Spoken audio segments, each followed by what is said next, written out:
with the incredibly beautiful, amazing Kat Von D.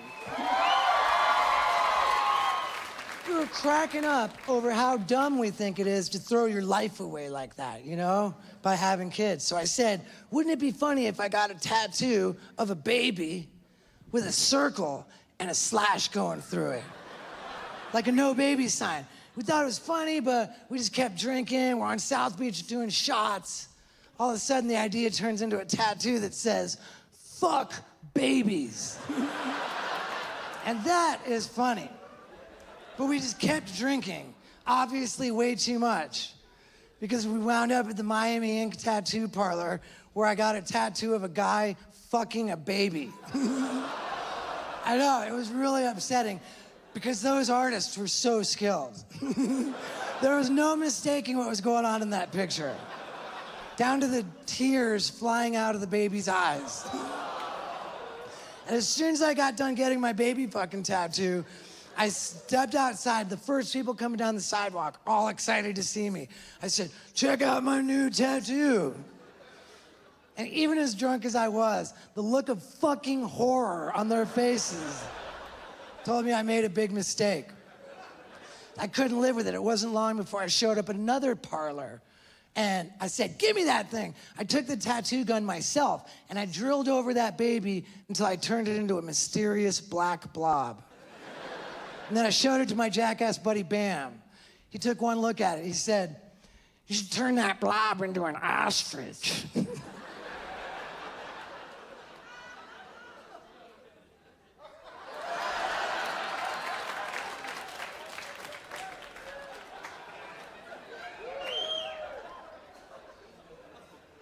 When your cover-up tattoo is a guy fucking an ostrich, that's when you know you started off with something pretty rotten. But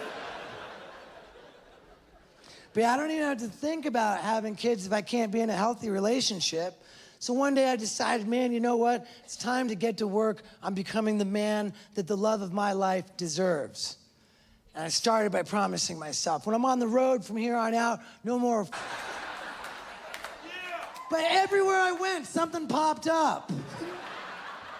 And it got really hard, you know, to like turn down opportunities. Like the first trip I went on, Toronto, and there I was, just minding my own business in the titty bar. And this beautiful little 19-year-old stripper with huge real boobs just comes beelining it for me. She sticks her perfect little tushy right in my face. And when I look at it, I can see she's got my autograph tattooed on her butt cheek. And it's not easy to turn down a piece of ass with your name on it. Everywhere I went, I broke my promise, it seemed like, until it got to a point where I was like, I have a problem, and I started seeing a sex therapist. I asked him to help me change my ways, and he says, okay, on your next trip to Mississippi with the big show in the casino, as soon as it's over, go back to your hotel room by yourself and call me up to check in. So that's what I did. Did the show, back to my room, and I called him up and I said, hey man, thank you so much for being there for me. And then I hung up the phone and left. You know when you're on a diet, all you can think about is food? It was like I turned into a werewolf on the prowl for a fur burger. I went back down to the casino, I was, stalking prey. But all I saw was just disgusting looking people smoking cigarettes on slot machines. And I'm like, this isn't gonna work. So I went back up to my hotel room and I got on Twitter. I'm thinking there's got to be a female in the area who just sent me a message saying that she wants to hook up right now. And there was totally a message like that. But it came from somebody who had no profile picture. Just a fucking egg. And you know you might be a sex addict when you invite that fucking person to your hotel room, which is what I did. I sent a private message with my room number. It said, come on over. As soon as I hit send, I was like, what the fuck did I just do? What did I just order to my room? Sure enough, a little while later,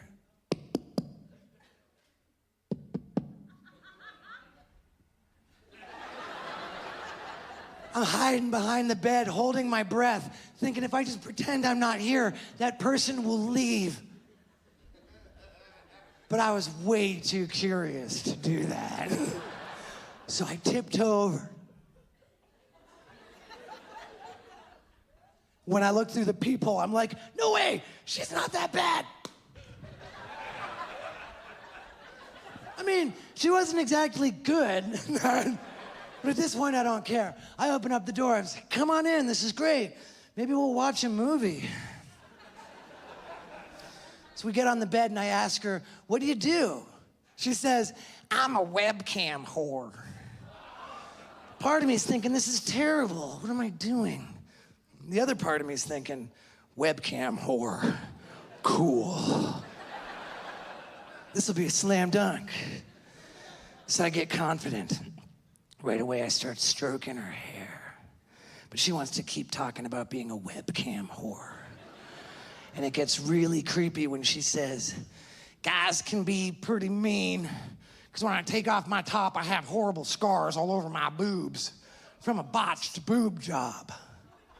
Part of me is thinking, all bad, abort mission. But the other part of me is thinking, I am a premature ejaculator. And those scars could help a lot. So let's just see how fucked up these tits really are. Maybe I'll last longer.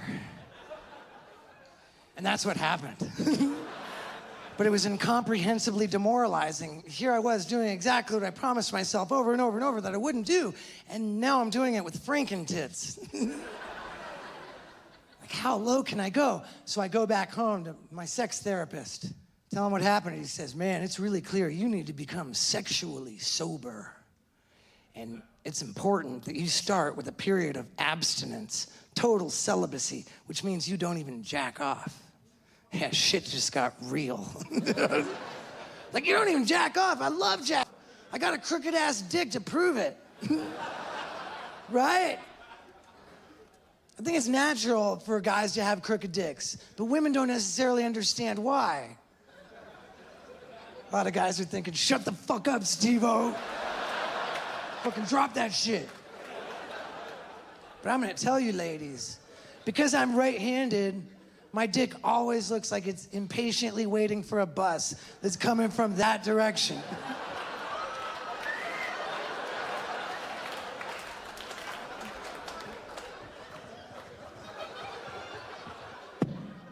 It's on that angle right there.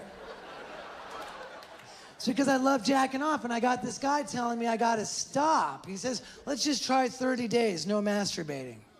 And I'm like, man, I wanna have a good life. So I gave it hell. When I got to 3 days, if you think quitting cigarettes or drugs makes people grumpy, when I got to 7 days, I could not be trusted with a laptop computer for any reason at all. Then there I was on day 11, alone in the bathtub, just washing up. And the line between hygiene and romance got a little bit blurry. Turned out I accidentally seduced myself. And when I blew that 11-day load, I felt like I was having a fucking heart attack, man. Fucking water's flying everywhere. I glued my own eyes shut. Oh! And it was amazing, man. 11 days, wow. But I was devastated. I broke my promise again, and now I'm in despair. I think there's no hope for me. I got ambitious, man. I said, you know what? I'm gonna go for a whole year. No fooling around, no jacking off, no nutting. Not one nut for a whole year. And when Johnny Knoxville found out about this little plan, he was concerned to the point of fucking furious. He says, you trying to get prostate cancer? And I was like, dude, Knoxville, man, I'm pretty sure if jacking off was the cure for prostate cancer, like, nobody would have it. We would have never heard of it. I wasn't worried about prostate cancer, but you're probably thinking, but why would you go for a whole year without blowing a load? And it was so simple to me. I was like, because when it's time for me to be with that special woman, she deserves to know that I could go that long. And I'm thinking, when it's time for me to be with that woman, she better wear a fucking poncho, man. It'll look like a fucking Nickelodeon award show, man. Either that or a humongous marshmallow will fall out. But one way or another, we are talking Ghostbusters, man.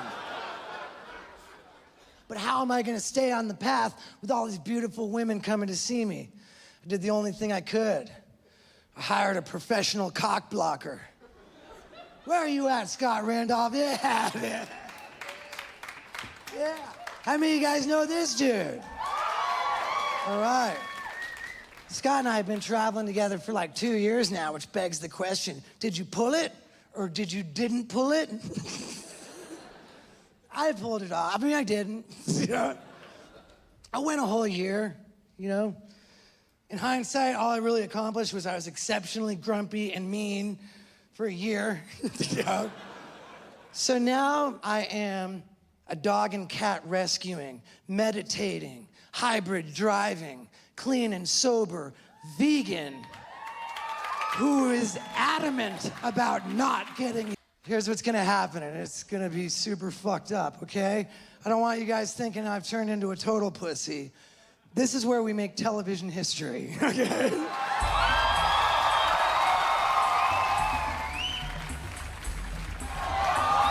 Let me introduce, again, top UFC fighter, American Army Ranger, and sniper, Tim Kennedy. Epic television producer, Sam Macaroni. My professional cock blocker, who I bring on tour with me everywhere I go, so don't even try it, ladies. That man will take a fucking bullet for this dick. All right, let's see the device. That's the device, okay? It doesn't look that bad. Oh, God. That device is gonna shoot darts out of it, and the darts are connected to wires. Through the wires will go 50,000 volts. Tim Kennedy, can you explain how this thing works? Electricity. It sucks. So police officers, when they're like, get on the ground or I'm gonna shoot you, and they shoot you, that's for 5 seconds. This is 30 seconds. While that happens, Sam Macaroni. We're gonna see how many questions he can answer in 30 seconds while being electrocuted. All right, do you have the proper distance, Tim? Do you feel okay? Okay, great, that's awesome. 3, 2, 1. Oh! What's your name? Are you a fucking badass? Yes. How big is your dick? Big, not big. How big is Tim's dick? I don't know. Where are we right now? Austin.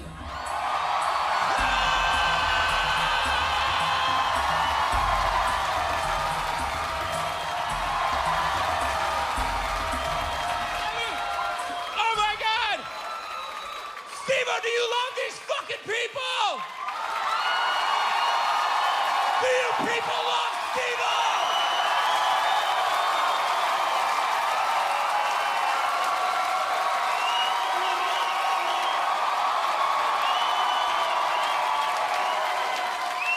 Austin, I love you. Thank you so much.